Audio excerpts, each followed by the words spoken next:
What's up, everyone? Welcome to another episode of Brown Girl Green. I'm your host, Christy Drutman, and I interview diverse environmental leaders and advocates about environmental solutions to addressing the climate crisis, as well as the importance of justice, equity, diversity, and inclusion.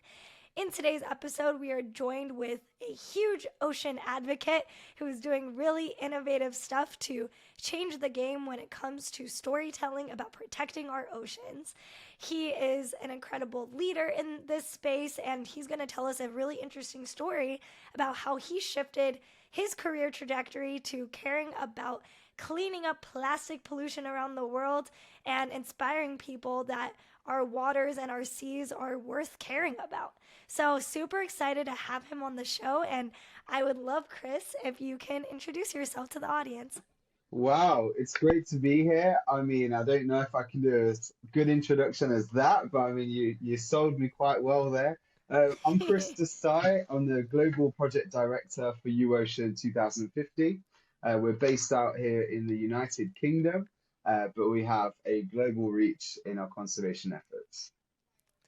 Incredible. And can you give us some background on what led you here? What was the journey that got you to working on oceans today? Yeah, sure. I mean, it's one of those journeys that you couldn't even, kind of replicate. It was just very, very organic. It was a non-traditional method into conservation. To this day, I always say I'm like the world's most glorified litter picker, right?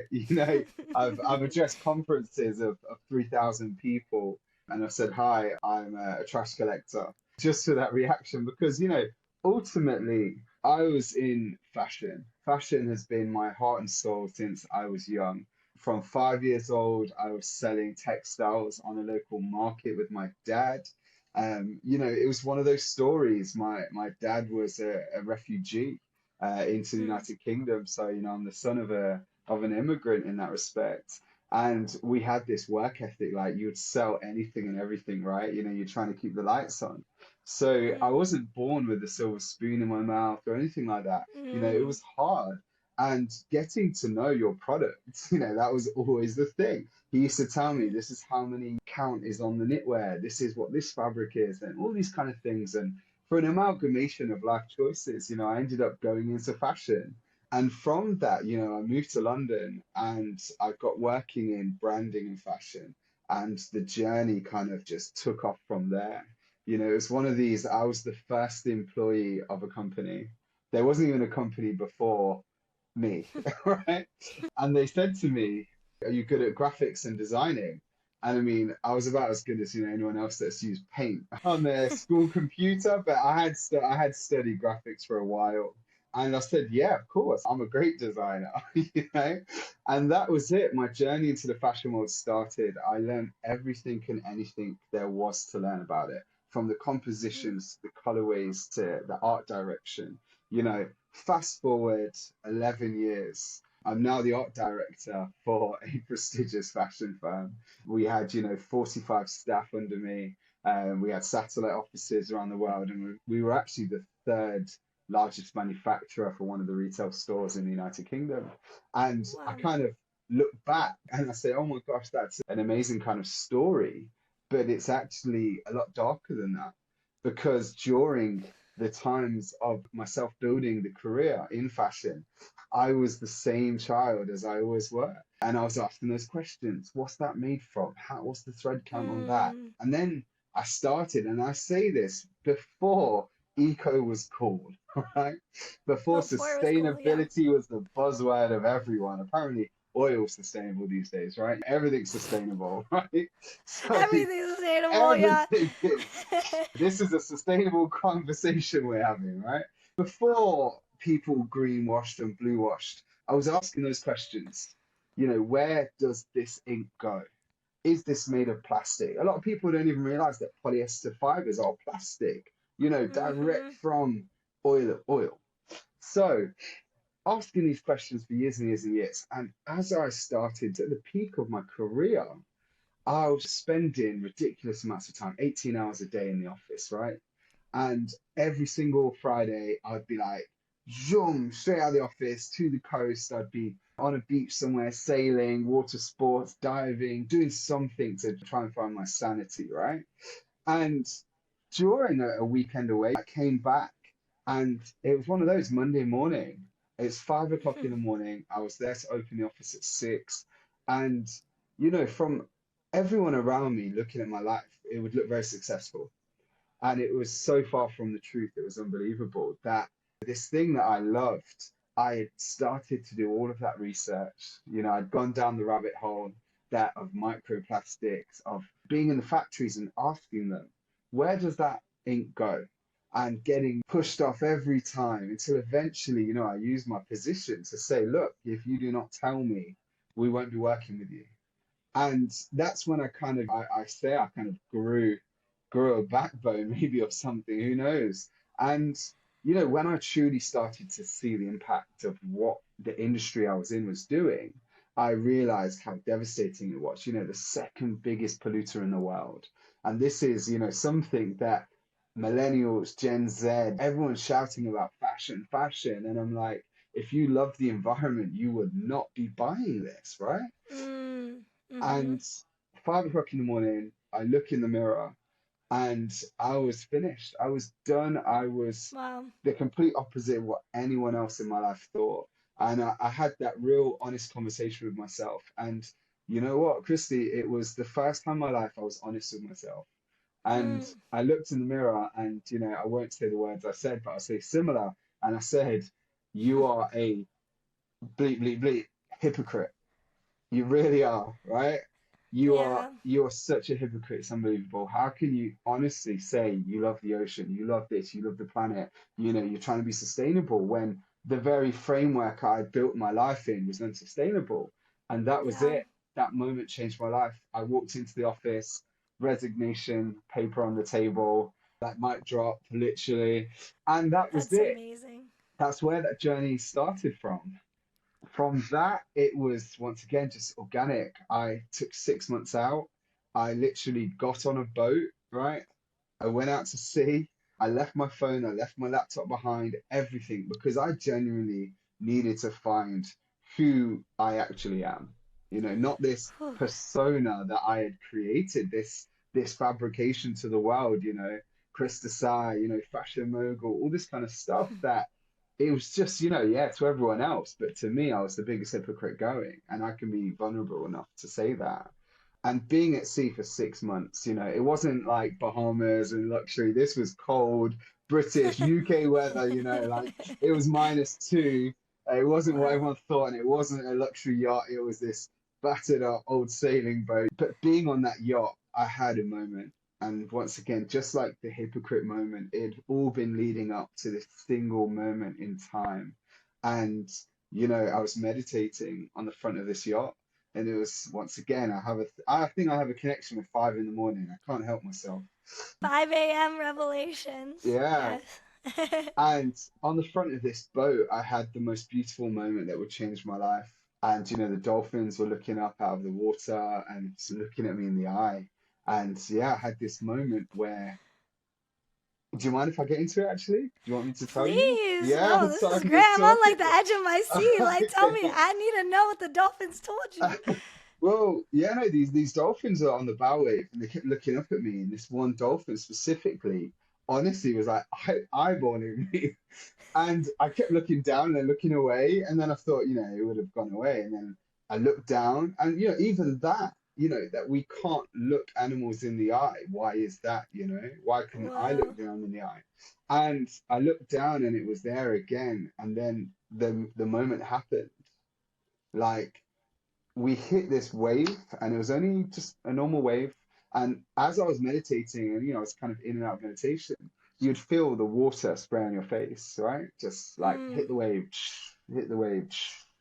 And then as I saw this dolphin and I closed my eyes, we hit the wave and I felt my body jerk forward, and then nothing, like absolute silence, as in no sounds around me, no water hitting my face, like absolutely nothing.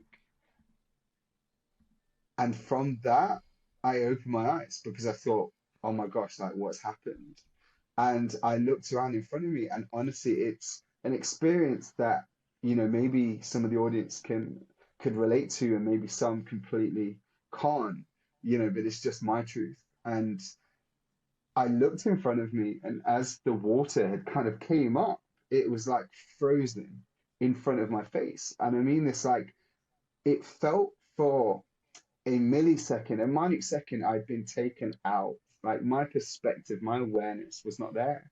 And then it was like, something, it was like it came straight through me. And you know how you're sitting on a chair right now? I'm sitting on a chair, right? You can feel the chair beneath you.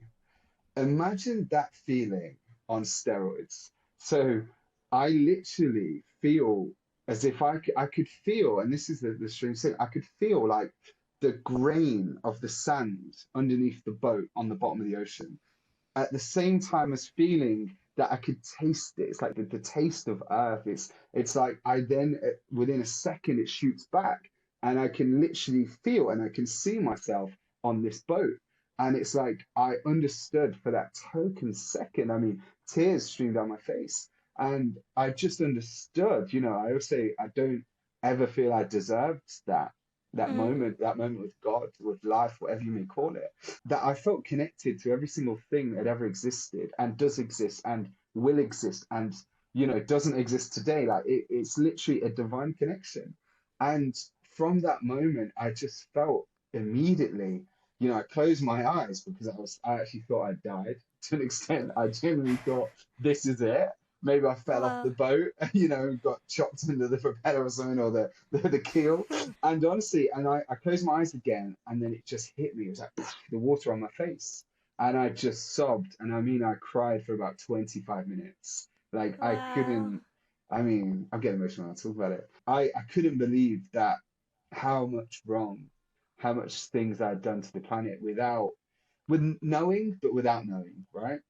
Wow. It's like that I'm okay with doing this as long as it's not in front of my face, right? Oh, You know? yeah. And that's it. From that moment forward, I knew exactly what I needed to do. The path had just opened up before me. Wow. That's life, Like that's like deep connection to like something that people don't even really have words for, And like Yeah. it found you, The moment found you for a reason, and it's like it created the path towards your purpose. And it's like it just all lined up, it seems like. That's really beautiful. I like that's amazing. That's amazing. And yeah, so it seems like the ocean has held a lot of answers for you in your life. And obviously, that led you down the path towards recognizing your responsibility, right? Because sometimes people get caught in the guilt, right? I Yeah. think a lot of people are very aware, to some extent, obviously, maybe not, they haven't received divine messages from the sea, but maybe they'll watch something in the news and feel really depressed in their bed, right? Maybe they'll get Right. the same effect from a 1 minute TikTok. Who knows? There But we go. but at the end of the day, it's like you can sit with that guilt, right? But then you have to do something with that. And it sounds like you had this revelation that yes, I feel this guilt, I feel this shame from the life that I previously led, but I also have the agency to now turn my life around and do something different, right? And so when you had that turnaround pivotal moment, Yeah. how did you move forward then? How did you know what to do to take action after you made the pivot? Tell us about that part. Of course. I think this just complements my character in a bad way. What I did is, I think I've been quite actually proud that I choose the easiest route to get the best results, right? That was my Yeah. job, right? The easiest route to get the best results. So what I did, I thought to myself, okay, if I go off and go and count turtles in Costa Rica, is that going to make a difference, right? I thought what I need to do is to create something bigger than myself. I need to actually step out in that zone that is uncomfortable, step out in that zone that scares me, because I'd always Mm. lived a very comfortable life over the last, say, 7, 8 years of that career. And that was it, going from, I think when you're from, an immigrant family, there is that inherent fear in you that the ground beneath my feet will be lifted up and I will have to go. I don't know what it is. I can't explain it. It is a Yep. drive. I mean, I'm sure you understand, right? It's like whether it's from our parents, our upbringing, our community, like, we're always looking just to, we do things out of fear so much. The fear that I won't be accepted, the fear that I will be told to get out of this country, just barbaric things in your mind. It plays a part sometimes. And so what I did is, I thought, let me do the thing. How do I stabilize myself? How do I create something, right? So I thought, I know about fashion. I know how damaging it is. Why don't I try and firstly try and change the industry to start with? I can't Mm, do fast fashion anymore. It's bad, it's dirty, it's all of these things. So I set up an organic luxury slow fashion brand and I started mm, to narrate the stories. And, it was one of these things that, once again, it probably wasn't the right thing to do at the time, but I thought, you know what? Let's do it because I know I can do this well, right? And I have bills to pay. One of those, right? So I set this brand up, and when I was on that boat, the reason why I did it, after that meditation, the next about 5 days, I was meditating again every morning, and it was like something had been opened up to me, something in my mind. It was like streaming, like how mm. Netflix does, right? It was streaming into my mind. And honestly, like, Whoa. people must have thought I'd lost the plot because I had this paper and pen and I'm writing like words down in colors and sketching, and I'm like, I genuinely just I couldn't handle all the thoughts that were going through my mind, right? It's like I'd been freed from this prison. And I Whoa. kept writing this word down, right? And I wrote down about six variations of it. And the word is Vayyu, Mm, right? Vayyu. And mm. I kept writing it down and I went, Vayyu, what does this even mean? I'm just making words up now. I've definitely lost the plot, right? And but I kept it, I kept on it. And I took this pad with me back to London. And when I was going through it, through my meditation, through my prayer, I just went, oh my gosh, I'm gonna do organic, slow fashion, and I'm gonna call this brand Vayyu. And just thought it's a great name, sounds sleek, looks good on paper, why not? Got everyone involved, and my lawyer and everyone was doing the trademarking for it. And I get this phone call one day, and it was about 4 months after, and he said, "Chris, I've got some good news for you. It's all been passed. It's yours." Blah blah blah. And I was like, "Great." And he went, "I never." He goes, "I've known you for many years. I didn't know that you were that kind of cultural, or that that you had done so much research into something." And I said, "What are you talking about?" And he said, Vayyu. I mean, you've researched this well. And I said, I have no idea. I said, I've made it up. He said, you didn't make it up. It exists. And I said, what do you mean it exists? And he said, Vayyu is a Sanskrit word and it means God of the wind. Whoa. And that point, once again, like, boom, just sobbing, like, Oh feeling my that God. I'm in, like, like the Hunger Wow. Games, that my life is being constructed around me without me even knowing that I'm just this character. And Wow.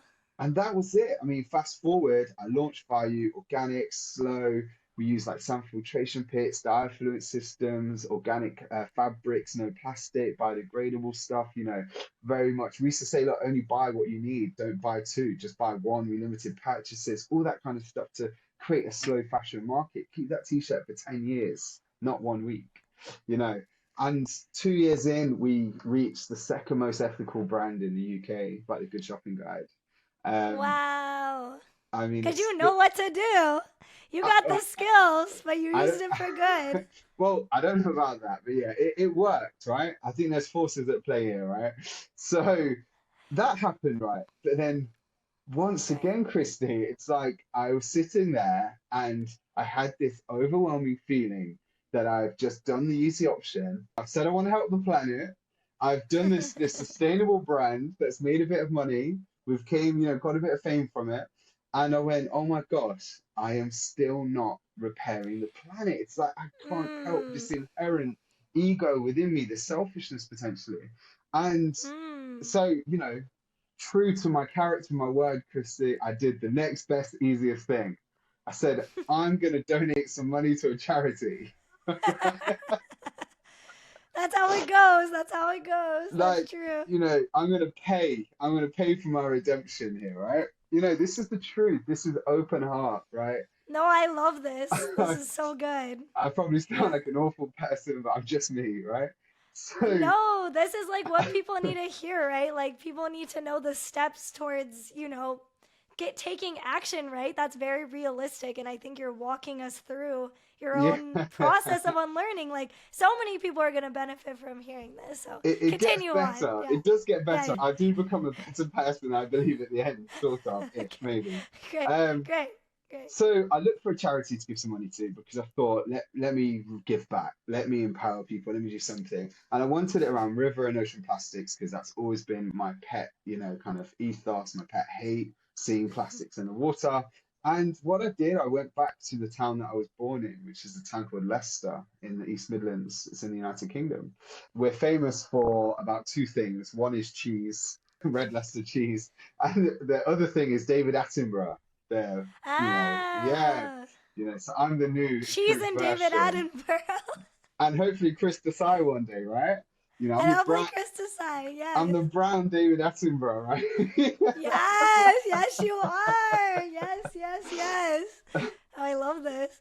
So I looked for a charity to give money to, right? And surprise to surprise, there is nothing. And I mean it. I spent 3 months. I went up and down the country to find a charity that dealt with ocean plastics, river plastics. Considering an island, we live on an island, right? There's a lot of coastline.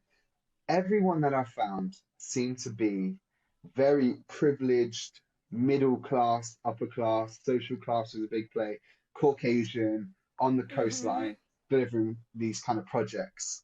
And I mean, it's amazing. It's great what they're doing. But I kind of went, I'm a brown kid from the city. Like, how does this, how am I ever going to be a part of this? Talk about imposter Mm-hmm. syndrome. And yeah, after 3 months of searching, I had that sit down meeting, that mirror on mirror talk again, and I just said, I know what I need to do. I need to set my own charity up. I need to make conservation accessible. And that's when I started the Vayyu Foundation, a registered charity. And then shortly after doing that and getting over myself, I launched the UOcean project. And we spent about 8 months planning this. What does the UOcean project look like? How does it engage with, isolated groups, disadvantaged groups? How do we level the playing field? How do we Mm-hmm. diversify conservation? How do we decolonize conservation, for everyone so it's accessible? And UOcean was about to launch. We're ready. We're on the start line. I'm like, good, I've got some money behind me. I'm going to do this. We're going to take action. We're going to change the world. We're going to stop ocean plastics, right?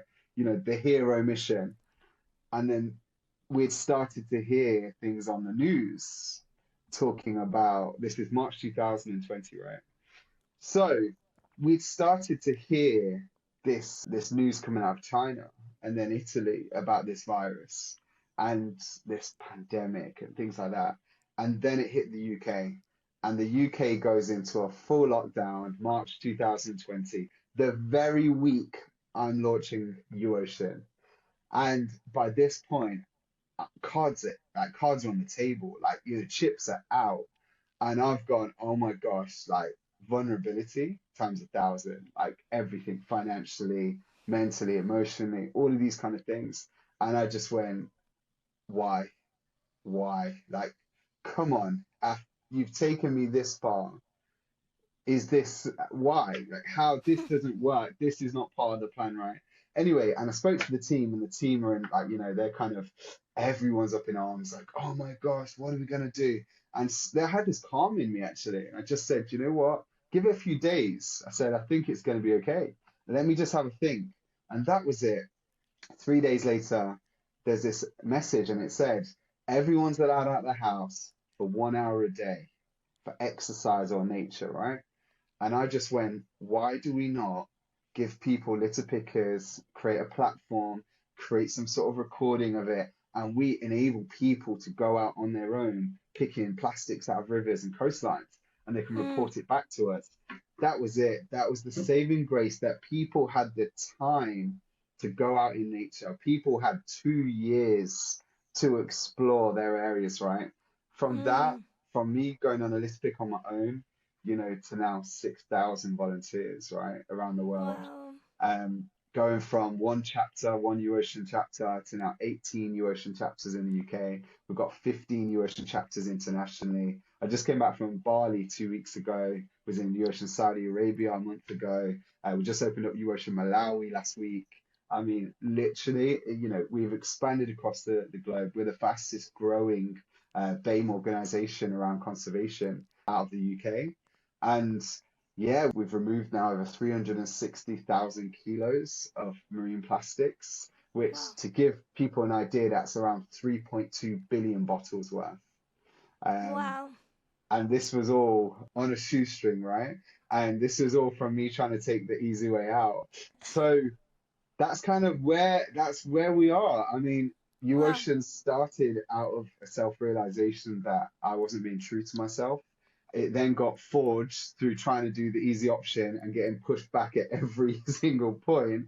And ultimately, UOcean was born out of just an honest conversation with myself and an Mm. honest conversation of where I fit in this planet. You know, Wow. and from that, we've managed to implement all of the things we wanted to. We work with refugee groups, we work with the race equality centers, we work, with isolated communities, Asian communities, Black communities, you know, Mm. different types of people uniting together. I mean, we look Mm. like the United Colors of Benetton, right? I mean, it's literally the most beautiful sight to see religions uniting, Mm. colors, people, ethnicities, everyone uniting into this big mixing pot of ocean conservation. And that's it. We stay fresh, we stay trendy, we make this look glossy, we make it look good. We go on boats, we've got electric boats, kayaks, we do it by Wow. hand, by foot. I mean, we get out there.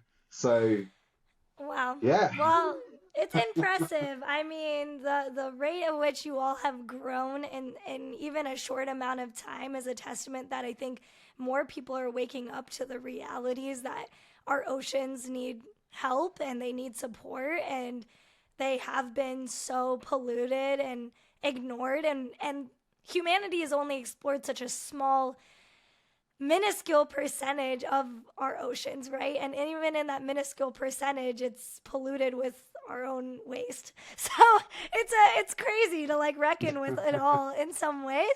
And I would love if you could dive a bit more into like how have you all like what are some things you all have considered to make ocean conservation more diverse? Like what are some of the maybe small things or bigger programmatic things that have created more inclusivity to make a chapter in a place like Malawi? Like, what are some of those considerations to really think about accessibility concerns? Of course. I think, it all stems, like I was saying earlier, from that honest and open conversation. It's Mm, about taking the ethos that what may be true to me might not be true to someone else. It's about saying what may be accessible to me might not be accessible to someone else. So, there's this whole Western saviorism. I'm not sure if we coin that term quite a lot in the UK. Um, yes, is it 100%. same in the Yeah, US? similar. It's like Yeah. white savior, but yeah. Oh, I'm saying Western, but you want to drop. Yeah, We no. don't hold back. We don't hold back on this show. But yeah, anyways, that's good. But Uh, yes, Western savior too. Yeah. so yeah, this whole idea that we can go to Africa and India and to Southeast Asia and say, "Hey, I know what you guys need. You guys need this." I mean, that Yeah. that in itself is just so problematic. So the Yeah. first thing we did is we went out to these places. We sat down in these villages. I went into these people's homes. I ate their food. I spoke to them. I experienced for a token, week, their life. What are their problems? What do they Mm, need money for? My version in my mind of how Asia is or Africa is or this is, being an ethnic minority in England, we have our own like microcosm of culture, right? We mm, don't truly, when we go back to the homelands, it's like we're foreign. Right? So it's that kind of idea of going out there with no preconceptions and mm, saying, what do you need? How can I facilitate you? to make this happen. And here's the educational piece behind it. Here's the environmental piece behind it. Here are, Mm. most importantly, the resources behind it. Here's the money.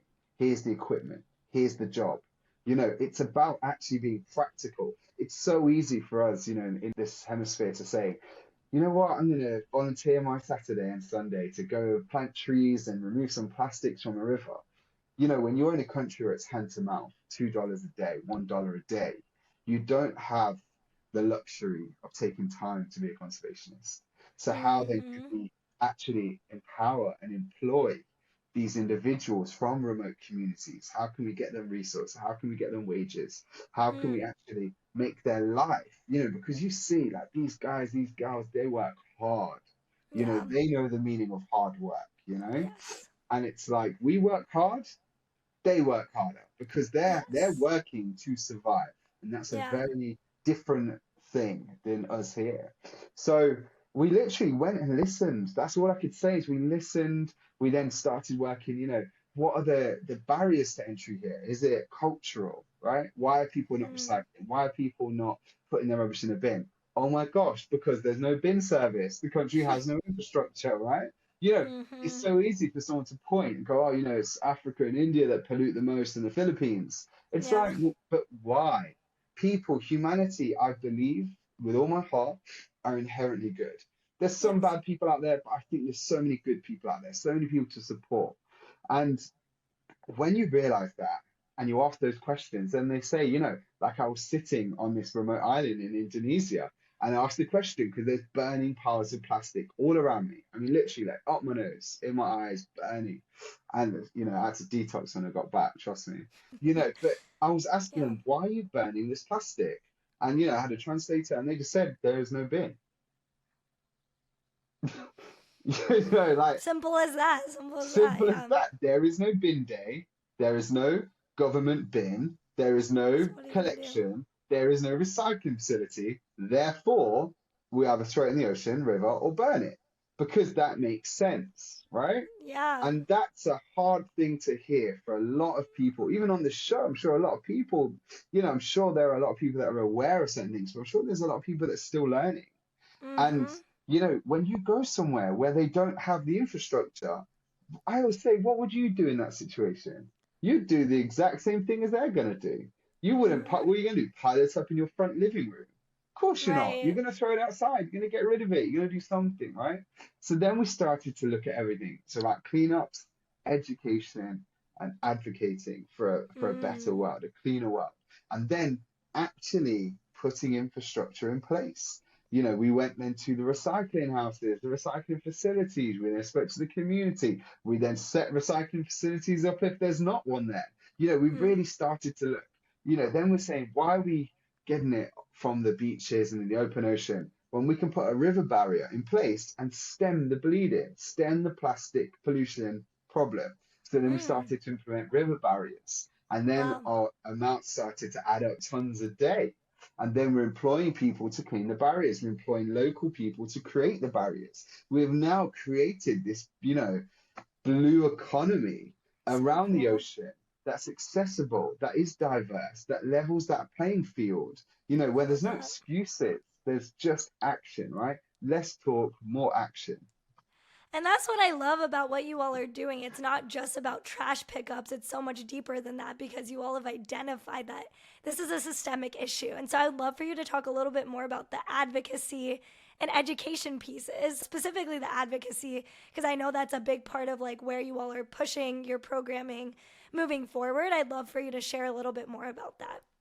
Yeah, of course. It's about, I think it always starts with education. You can't advocate without good data, good Yeah. education, good knowledge about this. So it's about when you can relate that data to the person that doesn't necessarily know about ocean plastics, river plastics, care about that. When you start putting that data out there and saying, in the UK, the average person consumes around 2.5 grams of plastic a week. That's a credit card in their food, water, and air. So you're eating a credit card a week of plastic because of this problem. How do you feel about that? Mm. right? When you start putting it in terms that everyone can understand, like a person like me can understand, right? Not a conservationist out of training, you know, I am now a conservationist apparently. For the average person that studied something else, that engineering, that studied marketing, media, journalism, whatever it may be, Right. putting things into perspective. And that's when we started saying, okay, look, why are we still using single-use plastics? What can we do about that? Going to Parliament, speaking to the members of Parliament, MP, legislation, advocation, Mm. awareness evenings, going into schools as well, right? Imagine this. We go into inner city schools. We speak in with children, that are first, second generation and kind of ethnic minorities. And, Mm. I can relate to them because it's like my culture. It's, my Mm. people. So it's very much kind of saying, you know, just because mom and dad said this is how we do it, doesn't necessarily mean it's right, right? And Mm-hmm. that in a family is a hard thing to grasp a lot of the time. There's not actually a reason behind it. Oh, it's just because it's always that way. That's just what we do, right? Mm. And I think these are the conversations we start to have, which makes everyone uncomfortable, right? This is that Yeah. conversation when I walk into like a family event and everyone's like, oh, here it goes. There's no pink elephant in That's the room such a here. thing. That's so true.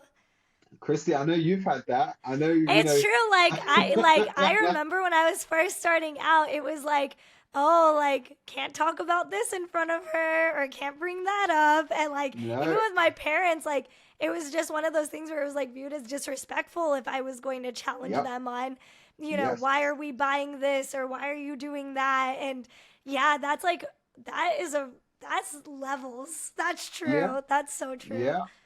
And that's what we talk about. These are the barriers to entry.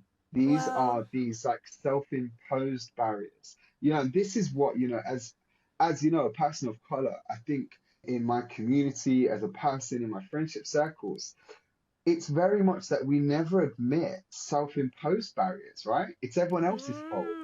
Mm. They didn't hire me because of this. They didn't look, I'm getting deep here, right? I'm Oh saying the my gosh, conversations I didn't that know this was gonna go here, but I like no, this. that we don't want to talk about, but these are sometimes, You're right. not always by all means, there's still a lot of racism and a lot Of of things course. out there. Of But course. a It's lot of the conditioning. time, It's it's conditioning. self-imposed barriers, conditioning. It's not for me. I'm a person. I'm not supposed to do conservation. I don't live on the coastline. I'm from a city. I'm from a refugee family. I'm from an immigrant family, right? It's self-imposed barriers. But what we started to see when there's all of us out together from different races, different cultures, different genders, different abilities, right? We've got guys in wheelchairs. We've got people that, are able. We've got people that are, this, people that are that, people that identify with all sorts of things these days, right? And it's one of these things that they can come to our conservation and not have that judgment. They're around people that maybe are not like them, but that are different as well.